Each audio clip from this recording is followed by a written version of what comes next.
Welcome to Learn and Go Go, the podcast.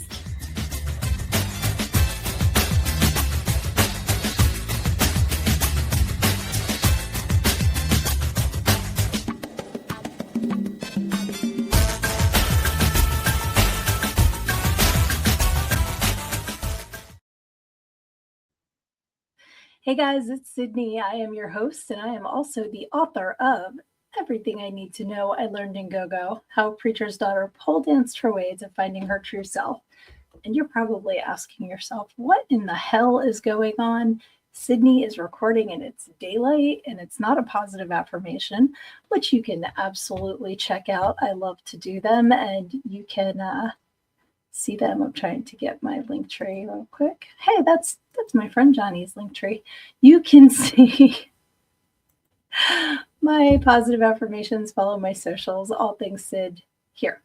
So the reason why I am doing a recording and why I had that different intro are two very different reasons. First, I'll explain the intro because that was a little different. Some of you know, I had surgery back in November, and I had a discectomy infusion on my neck. So things were going great. Everything was wonderful. I drove around the block because I hadn't driven since like November 8th. So Friday, I had a doctor's appointment, and just for my annual physical, I go there, I go to run errands, I get rear-ended. So I have an appointment on the 9th. I don't want to dance around. I want to make sure everything's okay. Like so far, it's sore, but it's not, like I don't feel like my head's going to fall off. So here's hoping everything's fine. I'm just being cautious. So that's why I used an old intro so that I could still do the little dance, but not today.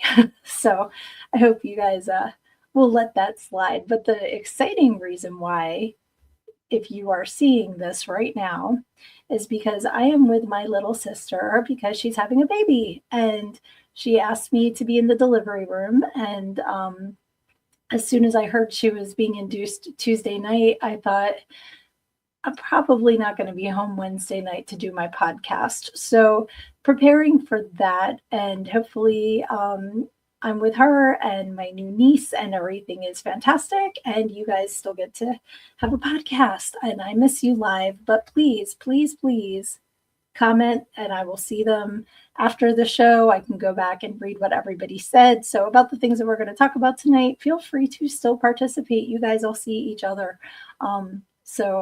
And I love watching you guys interact. So Wednesday, and it is, okay, I'm recording this on Groundhog Day. So first, I was thinking about what to talk about tonight, because I was thinking about,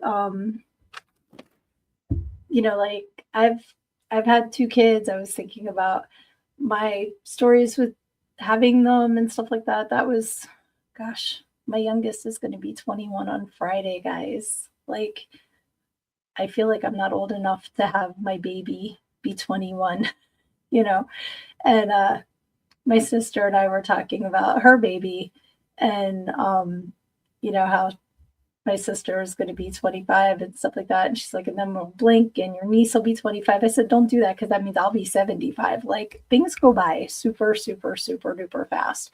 So please make sure that you are taking the time to enjoy them, because the biggest mistake that we all think is that we have the time.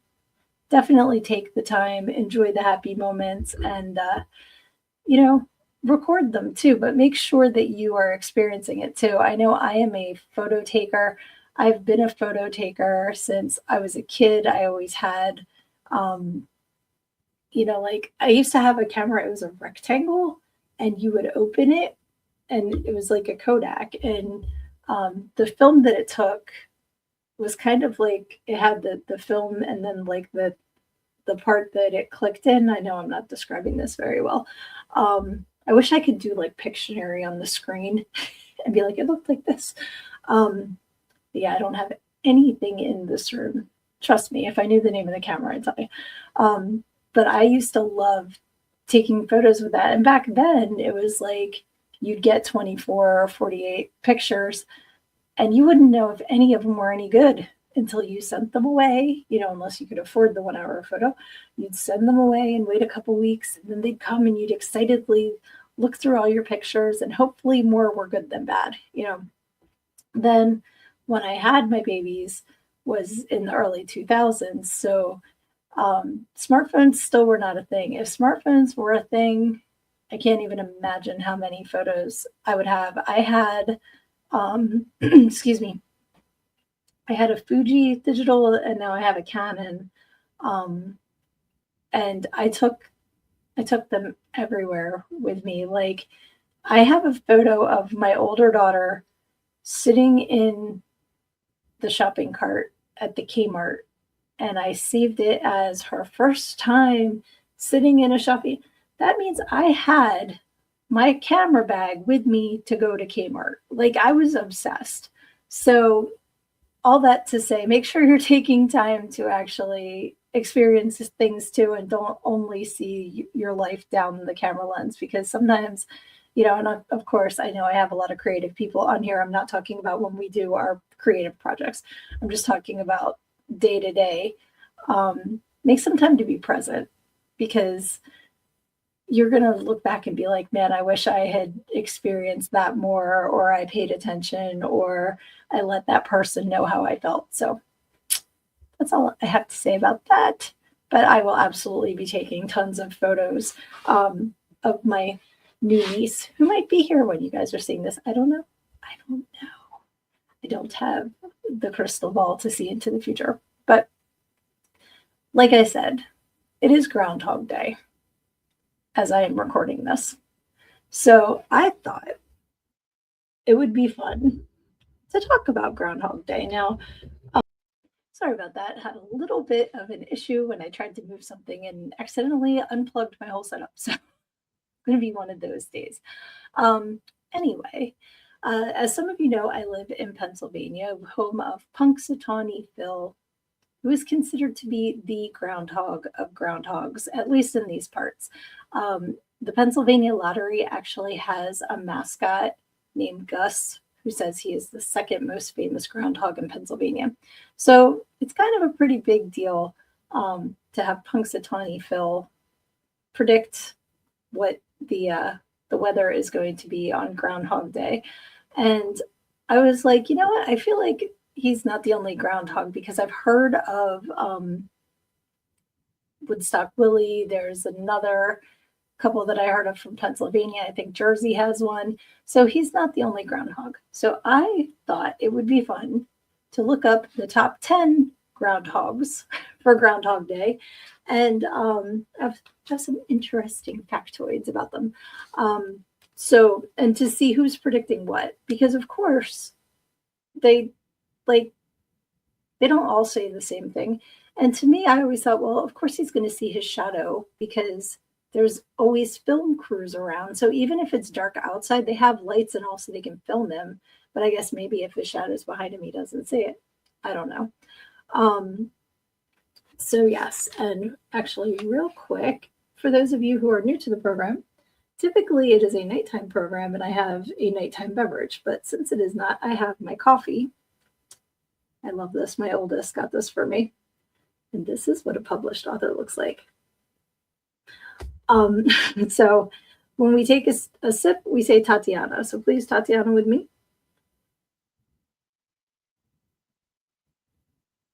Tatiana was born from one of the stories in my book. So if you would like to know who Tatiana is, you can go to learnedingogo.com and get yourself a copy of my book. Excellent. Back to rodents. So, like I said, Punxsutawney Phil is the groundhog that I grew up with as the groundhog.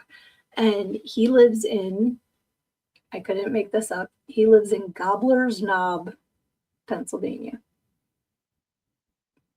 Sometimes you wonder what people were thinking when they name things. And I know vocabulary changes over the years, so maybe they thought they were being funny. Maybe they thought that it was a serious name, but it is Gobbler's Knob, Pennsylvania.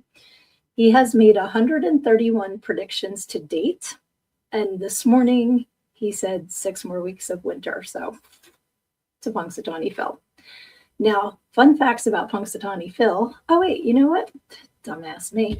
I want to give a shout out to groundhogday.com, which is where I got most of these photos and fun facts from. But that's Punxsutawney Phil, and he loves to do an interview.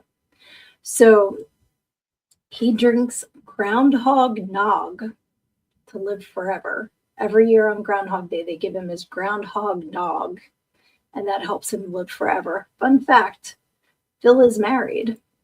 Phil's wife, Phyllis, does not receive the groundhog nog. So how many Phili have there been? Because I would imagine that, or maybe Phyllis is just badass and lives forever without the nog. Who knows? But that is the Punxsutawney Phil as of this morning. So on number 2, I have, I love these names. They are so cute. Octoraro Orphy. And Orphy, as you can see, is a taxidermied groundhog. So I query, how does he see or not see his shadow if he's a taxidermied groundhog? I have no. But he has made 94 predictions to date, and he also said 6 more weeks of snow. So Orphy can also suck it. Apparently, the United States is not the only country to celebrate Groundhog Day. In Ontario, Canada, there is, I guess it would be Wyarton Willie. He is a white groundhog. He looks very upset to be interrupted having his corn. But he has done 63 predictions to date, and he said early spring. So yay. Why are the Canadians always so nice? They're always so nice. Apparently, the last 5 years, he has predicted an early spring because he is Canadian and he is nice.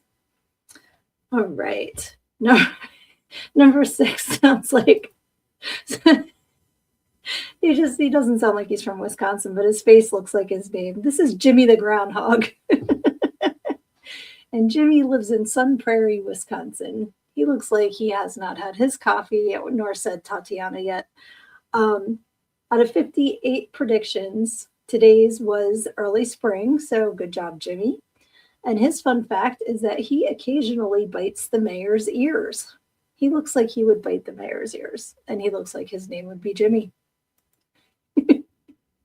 I love rodents. I had a guinea pig, and I see his little face and like all these little faces, and I miss my Stan so much. He was just the best. And I would have wished him a very happy Groundhog Day because I'm sure that, cavies and groundhogs are cousins or something. They're just adorable. So moving on from Wisconsin to West Virginia, we have, this one cracked me up. Okay. So this one has a really good backstory. This is Concord Charlie. And if you can't see this if you're just listening, but under the drawn picture of Concord Charlie, which says Concord University Groundhog Day, Athens, West Virginia, and it's a little what's the word I'm thinking of? It's a cartoon. That's it. I'm looking at Concord and it's messing up my brain. Little cartoon groundhog in his little logo, and underneath it says Charlie is a presumed groundhog. And the reason why it says that is he is from Concord University, and he gives his prediction to the president of the university, and only the president has ever seen him. So everyone else is presuming that he's a groundhog. He has made 48 predictions to date. Today's was early spring, so thank you for that, Charlie. And the last 5 years, he has also predicted an early spring. All right. So whether he's for real or not, I dig his predictions because I'm ready for early spring. I don't know what it's like where you guys are. We got like 8 to 10 inches of snow a couple weeks ago. It's still here because our temperatures have been in the teens and lower. And I'm over it. I'm over it. It's to the point now. Tatiana, everyone. where because everyone's driving and the exhaust and the dirt and the dog poop and it's not even pretty to look at anymore. Like it can go. I thought today we were supposed to go above freezing, but according to my laptop, it's 29 outside. So it's trying. It's trying. Come on. But I know I'm taking like a left turn here. There's a weather forecaster in New Jersey named Nor'easter Nick, who I recently discovered and is a delight. So I love his weather forecast. He's on Facebook if you want to give him a follow, Nor'easter Nick. But he said we are probably due for 2 more snowstorms in February. So at his prediction, but yay, Nick is a fun guy to watch. So, okay, our next groundhog, when I saw his name, this is something that I would probably name a groundhog just because it's absolutely ridiculous. Now, our next groundhog comes to us from Wuthering Heights, is the name of Wuthering Heights Mansion is where he lives. And it's weathering, not wuthering, because he predicts the weather. Get it? And that is in Jackson, Georgia. Please meet General Beauregard Lee. Yeah, General Beauregard Lee from Jackson, Georgia. Doesn't he look like a Beauregard? His face, for those of you just listening, he just looks like he would be like, now, listen here. Like he's got kind of that kind of face. I think he's adorable. He's built like a potato. He's kind of like glaring at everybody off of his little rock. I think he's adorable. And he has made 43 predictions so far this year. He's predicting 6 more weeks of winter. So boo, boo on you. But his fun facts are that I skipped one, didn't I? He enjoys naps, digging tunnels, and hash browns. So good on him.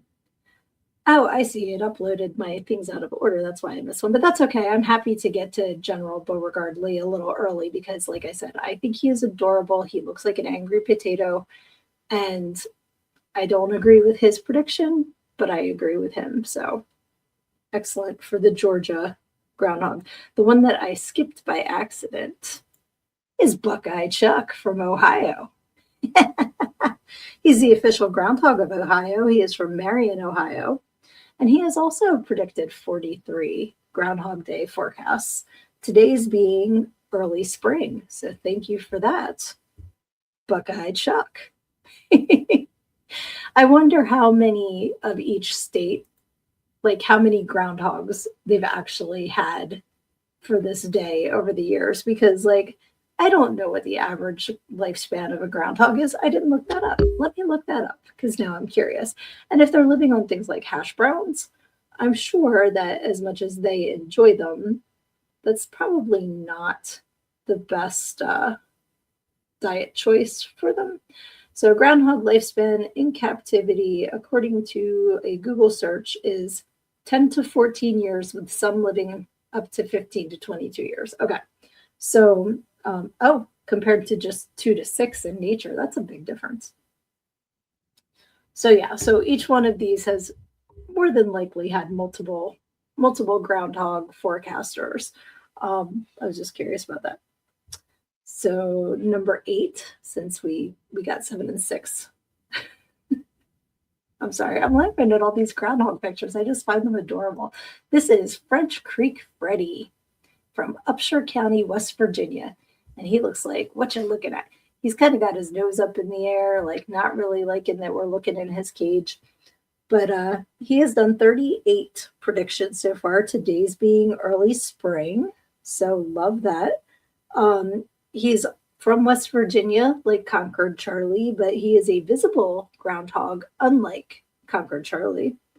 And he lives in the West Virginia Wildlife Center. So I love that he has his little cushy life in his cage and that he is a real groundhog, which Concord Charlie may or may not be.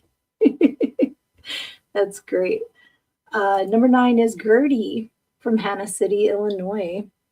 Gertie has made 33 predictions. She lives in the Wildlife Prairie State Park. Today's prediction was 6 more weeks of snow. We give Gertie the big old thumbs down on her prediction. And fun fact about Gertie, there's a local musician named Barry Cloyd who wrote a song called Wake Up, Gertie. about this adorable groundhog. That's kind of cool. Yeah, you can't, I mean, she's kind of in that glass thing. She looks like, let me out of the box, which I don't blame her. All right, and number 10 in our top 10 groundhogs, the amount of groundhogs listed on it. I'm gonna pop the banner up again because like I said, I got most of my information from groundhog-day.com. They have so many, and it breaks them down like as to how many predictions they've made. If they made a prediction yet today, it's on the side because some of them haven't. When I went to check this out, because it was still morning, so in different parts of the country, the groundhog was still sleeping, I guess. Tatiana. So if you are interested in cute little facts like I am, go check out their page. All right, so our top 10, number 10, comes to us from Dunkirk, New York, and his name is Dunkirk Dave. Check him out amongst the dandelions. This is obviously not a photo of Dave from February in New York, because I really don't think it would look like that. He has done 31 predictions. Today's is early spring. Thank you, Dunkirk Dave, for that. And it says he's the second longest only to Phil for predicting, but he's done 31. So I don't think that's a correct thing because Punxsutawney Phil has done 131. So I don't think that's accurate. I think it's interesting how the groundhogs from the different areas look different. Like some of them almost look more like a prairie dog. And then there's the ones that look like the big potato. And then that one was white. So I don't know if it's an albino or if it's like a white groundhog is a type of groundhog. I don't know. Interesting stuff. I hope you guys are finding this as interesting as I did, or I'm just wasting everybody's time. But I really think that this is adorable and I love these little facts. Okay, so I have an honorable mention, and that is to Woodstock Willie from Woodstock, Illinois, because that is where the film Groundhog Day was shot. It wasn't actually shot in Punxsutawney, Pennsylvania with Phil. It was shot in Woodstock, Illinois, and their groundhog is Woodstock Willie. Now, he's only made 27 predictions, and I believe that movie was filmed in the 90s. So was he created for the movie? I don't know. That would be interesting to find out. And yeah, his prediction today was early spring. Good job, Willie. And I might have to watch Groundhog Day today. I have not watched it in a long, long time. All I remember is that it's like the same day repeating over and over and over and over again. And it's Bill Murray. That's about all I remember about the movie. So I might put it on while I'm working today just for a nice little revisit on Groundhog Day. So if all of these places in the US and in Canada too do Groundhog Day predictions, I was like, well, is it just groundhogs? The answer is no. And I have I have some fun little non-groundhogs that make predictions on Groundhog Day, only they call it different things. Like in if I can read my writing, I think that's Eastford, Connecticut.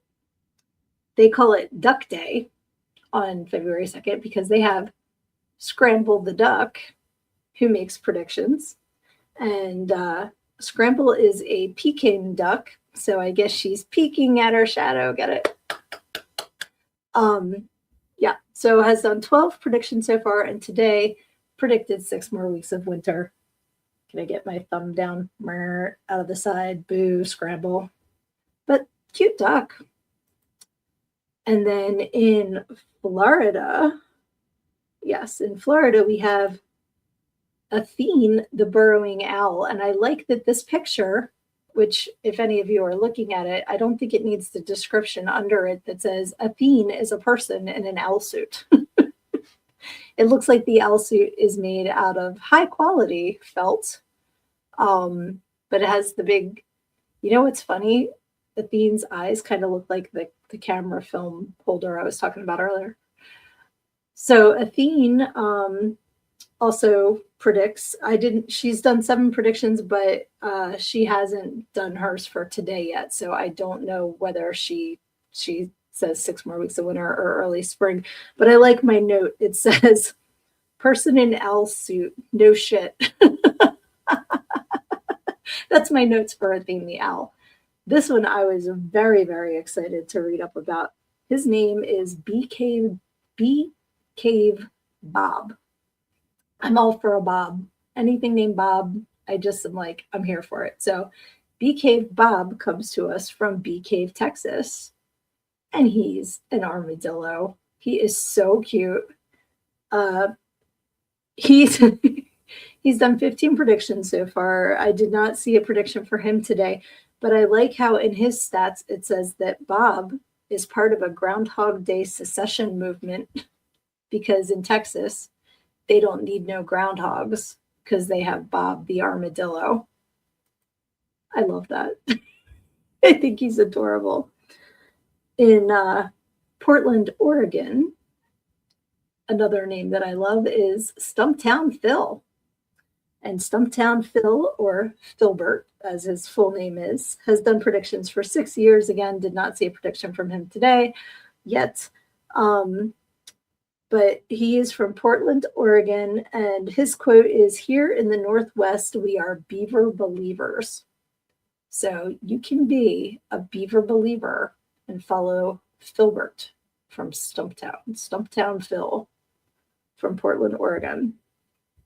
I only have a couple more of these because they were absolutely ridiculous.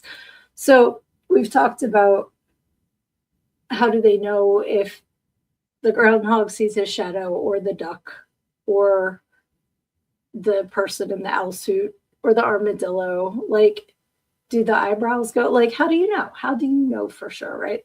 So when I saw this, I thought, really, really, now how does this one see his shadow?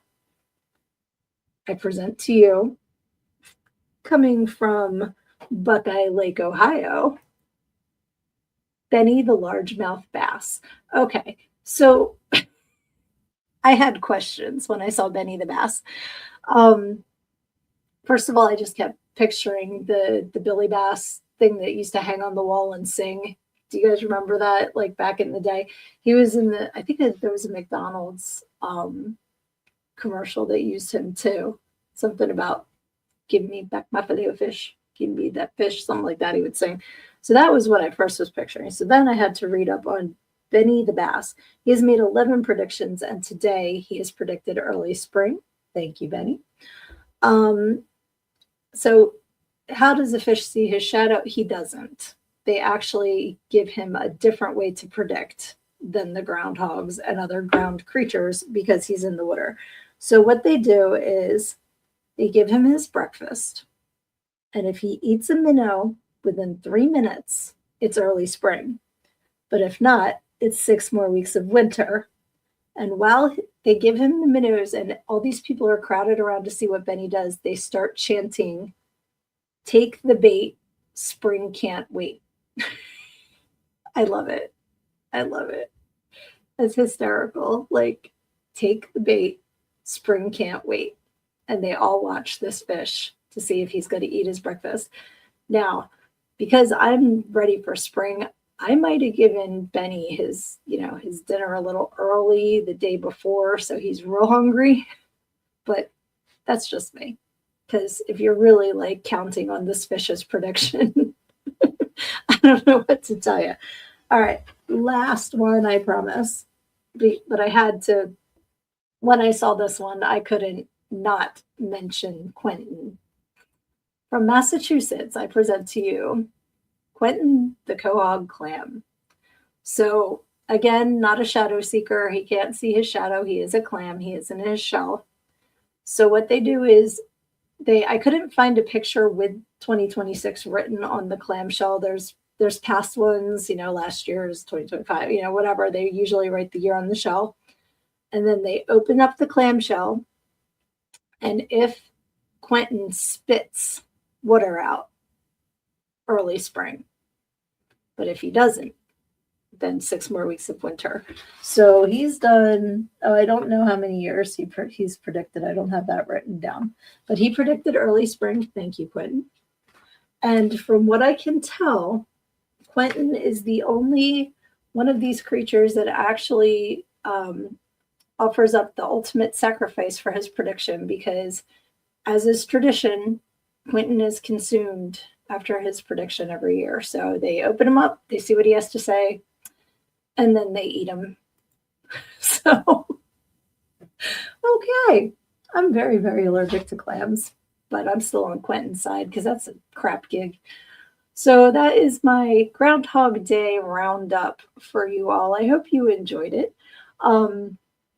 Like I said, I was kind of curious about the creatures other than groundhogs that they rely on for weather predictions. And again, on groundhog-day.com, they have a lot of the non-groundhog folk as well. So if you're just looking for a little fun read, it's definitely like interesting and cute. So that is what I have for the holiday. I don't see why I can't play Pick Page by myself. Let me see. I wonder if I could do a random number selector. I bet I can. Okay, so after playing around a little bit, I realized I can only share one tab at a time. So what we're going to do is we are going to use the number picker wheel to pick the page number. And then I'll use the online random picker and let you know if it picks A or B, because I can't, like, switching between the two is going to take a year and a half. So let's see what page it wants me to do.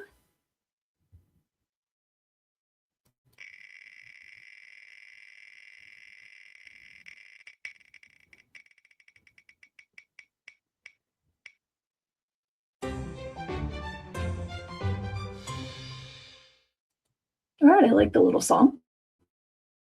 All right, so page 107, and then if I go to the online random picker, oh wait, share this tab, cool. So I can pick a random item. All right, so we have 107A for our first pick page. Dun -dun, which is my book, Everything I Need to Know I Learned in Go-Go, How a Preacher's Daughter Pole Danced Her Way to Finding Her True Self, available on learntogo.com. All right, so let's see what 107 is. Some girls go left, some go right. Some girls pull it out to the side and front so far you can get a full view of her snapper. Others put one hand over the front of their thong while pulling out the side to keep all of her lady bits locked up tight. Some girls do a snatch flash, and others have their hairy hatchet wound on lockdown. Others fall somewhere in between. Some ladies would like to show a bit of their hairstyle if there is one. Others would do a little peek and then slam it shut. It was ultimately up to the girl how much she was willing to share. So that is from my book. All right, let's see if we go back to the number picker. Share this tab instead. We'll remove that choice and spin again. So we have page number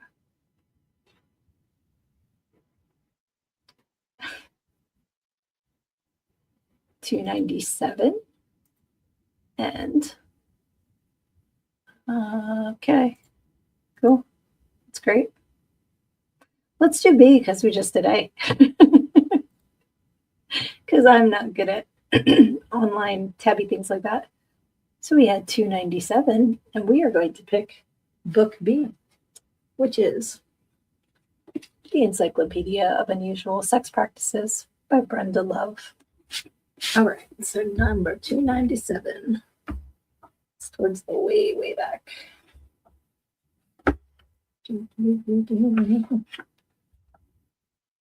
Dear Lord. Okay, we have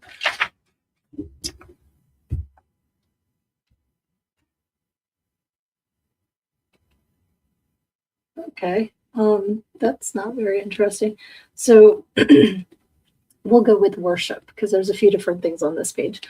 Sex or body worship is more profound than a slave master relationship. The devotee must perform ritualized acts of worship to their god or goddess. This may be as simple as kneeling and describing the partner's beauty, complimenting them on their selection of clothes, or idolizing their body, their breasts and genitals. Worship can become more complicated when mixed with the ancient rituals. In these scenes, an altar is prepared that has a goblet, knife, string, incense, and red candle.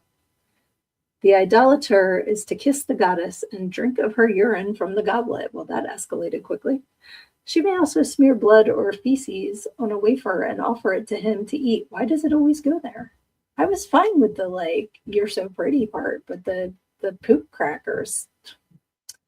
Those interested in safe sex substitute apple juice and peanut butter for body fluids. Well, I would not be able to look at peanut butter again. Come on now. All right. Let's do one more. Let's see here. That's a little song in Stoic. I don't know if it can be heard. Can I spin?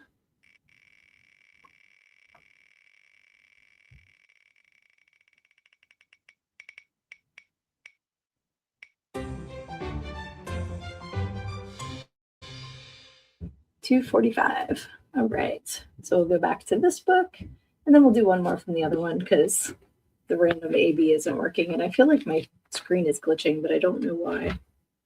So hopefully this is all getting recorded correctly. Okay, so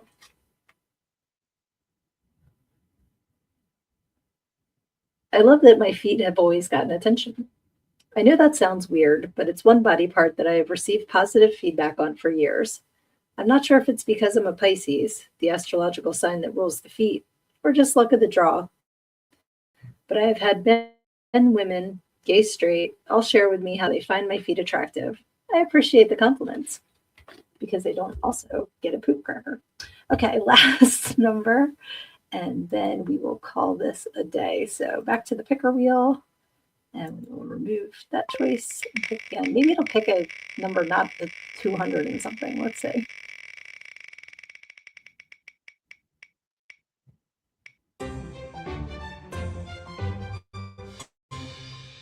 103. Okay. So back to the Encyclopedia of Unusual Sex Practices by Brenda Love. 103. That's what it said, right? Let me check because that fast I forgot. Yeah, 103. Okay, that's some of these pictures. I would show you if I could, but I get kicked off. Of course, we go 103 is the page with feces, but it says sea cocktails, corprophilia, coprophagy, and showers. But under that is fellatio. We all know what fellatio is. All right, let me pick another number because that's a corny choice. All right, let's see. It's spinning. What did it pick? 105. It's probably the rest of that entry. It absolutely is. There's okay, we're going to skip ahead to autofellatio just because this picture is cracking me up. Is performed by a male on himself. Simons writes of a hermaphrodite. Again, this is an older book of gods who had penises as long as their torso because some primitives thought these guys reproduced by inserting their penis in their own mouths. Others believed in their god's ability to insert its penis in its own vagina. Kinsey reported that 2 to 3 males in 1,000 practiced autofellatio. In order to perform autofellatio, the man has to be limber and have a rather large penis. Is anyone else thinking of Clerks? Because that's the first thing I thought of is Clerks with the guy that died breaking his neck, sucking his own dick. That's all that I can think of as I'm reading that. So we'll call that a day on Pick a Page for this week, folks.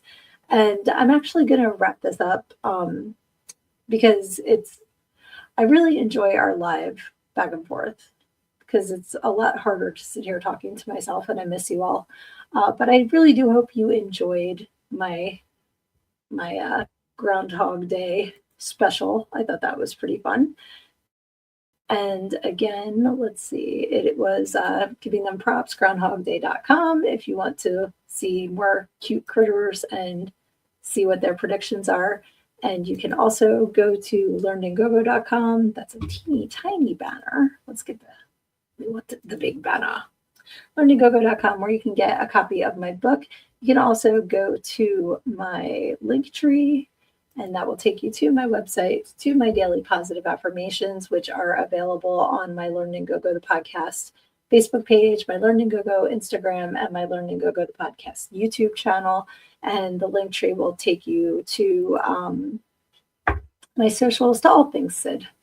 So just remember that sometimes life can be a little difficult to deal with, and you just want to stick your head in the sand, but you think you're hiding from the world, and everyone else just sees a big ass. Love you.